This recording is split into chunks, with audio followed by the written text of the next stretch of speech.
नमस्कार छात्राओं। मैं हूं आपका हिंदी अध्यापक प्राध्यापक शरद ताटे। पिछली तासिका में हमने हिंदी विभाग का परिचय देखा। आज हम हमारे हिंदी के किताब के बारे में चर्चा करेंगे तथा पाठ्यक्रम का परिचय भी देखेंगे। अब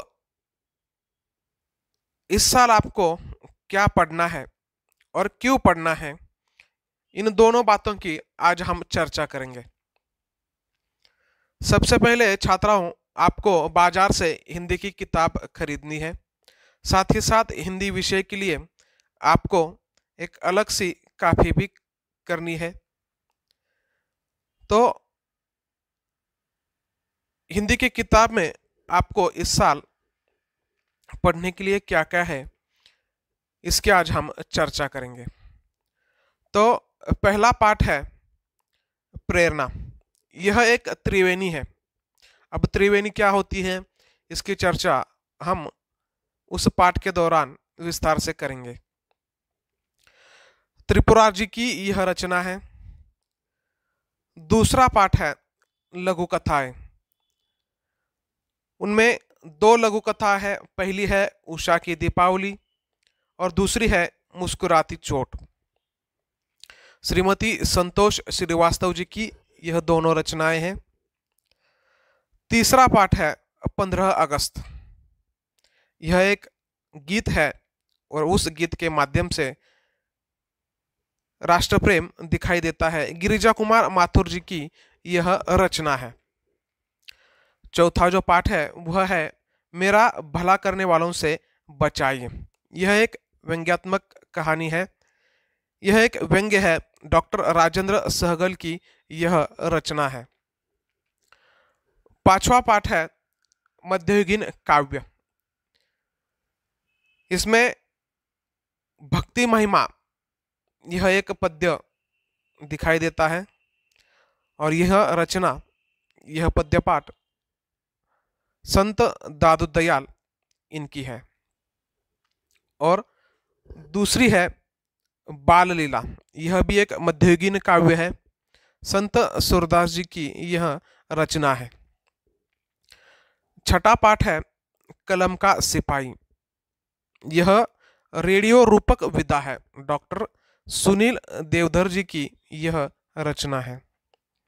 सातवां पाठ है स्वागत है। यह प्रवासी साहित्य कविता है और इसके कवि है श्याम दानीश्वर। आठवां पाठ है तत्सत। यह एक प्रतीकात्मक कहानी है और जिनके रचनाकार जैनेन्द्र कुमार जी है। छात्राओं, नौवां पाठ है गजलें। गजल विधा के अंतर्गत दो गजल यहाँ पर हमें पढ़ने के लिए है। पहली है दोस्ती और दूसरी है मौजूद और इसके गजलकार है डॉक्टर राहत इंदौरी जी। 10वां पाठ है महत्वाकांक्षा और लोभ। यह एक वैचारिक निबंध है और इसके रचनाकार हैं पदुमलाल पुन्नालाल बख्शी जी। 11वां पाठ है भारती का सपूत। यह एक जीवनी परक उपन्यास का अंश है और इसके रचनाकार है रांगेय राघव जी। 12वां पाठ है सहर्ष स्वीकारा है। यह नई कविता है और इस कविता के कवि है गजानन माधव मुक्तिबोध। अब विशेष अध्ययन हेतु उसमें कुछ पाठ है। उसमें पहला पाठ है नुक्कड़ नाटक। नुक्कड़ नाटक में दो नाटक हमें पढ़ने के लिए है। उसमें से पहला नाटक है मौसम और दूसरा नाटक है अनमोल जिंदगी। और इस नुक्कड़ नाटक के नाटककार है अरविंद गौंड जी। व्यावहारिक हिंदी के अंतर्गत भी कुछ पाठ है। उसमें से पहला पाठ है हिंदी में उज्जवल भविष्य की संभावनाएं, डॉक्टर दामोदर खड़से जी। दूसरा पाठ है समाचार, जन से जनहित तक, डॉक्टर अमरनाथ अमर। अगला पाठ है रेडियो जॉकी, यह एक साक्षात्कार है, अनुराग पांडेय इनकी यह रचना है। और अंतिम पाठ है ये अध्ययन नई दृष्टि, यह एक आलेख है।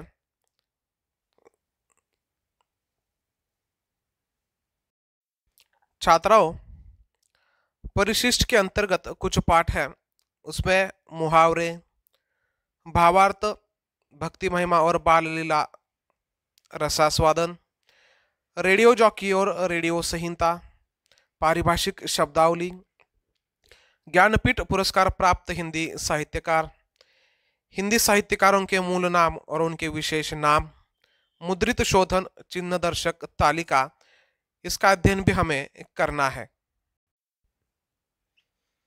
छात्राओं, इस वर्ष हमें क्या पढ़ना है यह तो हमने देखा, लेकिन क्यों पढ़ना है यह भी हम देखेंगे, क्योंकि यह सब पढ़ने के बाद छात्राओं में कुछ क्षमताएं विकसित हो यह अपेक्षा रहती है। यह क्षमताएं भाषा विषयक होती है। तो उन क्षमताओं में श्रवण क्षमता, भाषण संभाषण क्षमता, वाचन क्षमता, लेखन क्षमता, भाषा अध्ययन, व्याकरण संबंधी क्षमता, अध्ययन कौशल क्षमता, यह विकसित होना जरूरी है। छात्राओं, अब यह भाषा विषयक क्षमता कैसे विकसित होती है यह हम विस्तार से देखेंगे। पहली क्षमता है श्रवण। यह गद्य पद्य की रसानुभूति एवं भाषा सौंदर्य को सुनना, समझना तथा सुनाना इससे विकसित होती है। जनसंचार माध्यमों से प्राप्त सामग्री का आकलन करते हुए सुनना तथा विश्लेषण करना, प्रवासी साहित्य को सुनना तथा सुनाना, इसके जरिए श्रवण कौशल्य अथवा श्रवण क्षमता विकसित होती है। दूसरी क्षमता है भाषण संभाषण। विभिन्न विषयों के परिसंवादों में सहभागी होकर विचार प्रकट करने से भाषण संभाषण क्षमता विकसित होती है। विभिन्न विषयों को समझकर रेडियो जॉकी के रूप में उन्हें प्रस्तुत करने से भाषण क्षमता विकसित होती है। प्रसंगानुरूप विविध विषयों के लिए समाचार करने से भाषण क्षमता विकसित होती है। वाचन क्षमता, विभिन्न साहित्यिक विधाओं का वाचन करने से वाचन क्षमता विकसित होती है। पाठों से संबंधित संदर्भ ग्रंथों के वाचन के लिए प्रेरित करने से वाचन क्षमता विकसित होती है। ई साहित्य, ब्लॉग आदि का नियमित रूप से वाचन करने से भी वाचन क्षमता विकसित होती है। लेखन क्षमता, रेडियो जॉकी के रूप में प्रस्तुति के लिए लेखन करना, रोजगार की संभावनाओं की दृष्टि से विज्ञापन, संवाद आदि का लेखन करना, संहिता आदि लेखन कौशल विकसित करने से लेखन कौशल विकसित होता है तथा लेखन क्षमता भी विकसित होती है। भाषा अध्ययन दृष्टि से रस, उसमें वात्सल्य, वीर, करुण, हास्य, भयानक तथा अलंकार, वाक्य शुद्धिकरण, काल परिवर्तन, मुहावरे, शब्द संपदा में शब्दों के लिंग, वचन, विलोमार्थी, पर्यायवाची, अनेक शब्दों के लिए एक शब्द, भिन्नार्थक शब्द, उपसर्ग, प्रत्यय, कृदंत और तद्धित आदि का समावेश होता है। अध्ययन कौशल में अंतर्जाल, क्यूआर कोड, विभिन्न चैनल से प्राप्त जानकारी का उपयोग करना, पारिभाषिक शब्दावली, उसमें बैंक, वाणिज्य, विधि तथा विज्ञान से संबंधित पारिभाषिक शब्दावली को जानना, समझना तथा प्रयोग में लाना, समाचार लेखन के सोपानों को समझना तथा समाचार के नमूने तैयार करने से अध्ययन कौशल्य अपने आप विकसित हो जाता है, वह क्षमता विकसित हो जाती है। तो छात्राओं, यह सब करने से भाषा विषयक दृष्टि से जो क्षमताएं एक व्यक्तित्व के दृष्टि से विकसित होने लगती है, वह इस माध्यम से होती है। हमारे हिंदी के किताब के बारे में चर्चा की, हमें क्या पढ़ना है और क्यों पढ़ना है इसके बारे में चर्चा की। तो आज आपको एक हिंदी विषय के लिए 200 पन्नों की एक काफी अलग से करनी है, और उसमें आज पहला जो आपके लिए जो गृह कार्य है वह है पन्ना नंबर 109 में से ज्ञानपीठ पुरस्कार प्राप्त हिंदी साहित्यकारों की जो जानकारी है, उस जानकारी को आपको काफी में लिखना है और तथा कंठस्थ भी करना है। उसमें साहित्यकारों की कृति और उनका वर्ष दिया हुआ है, यह सब आपको उस काफी में लिखना है और कंठस्थ भी करना है।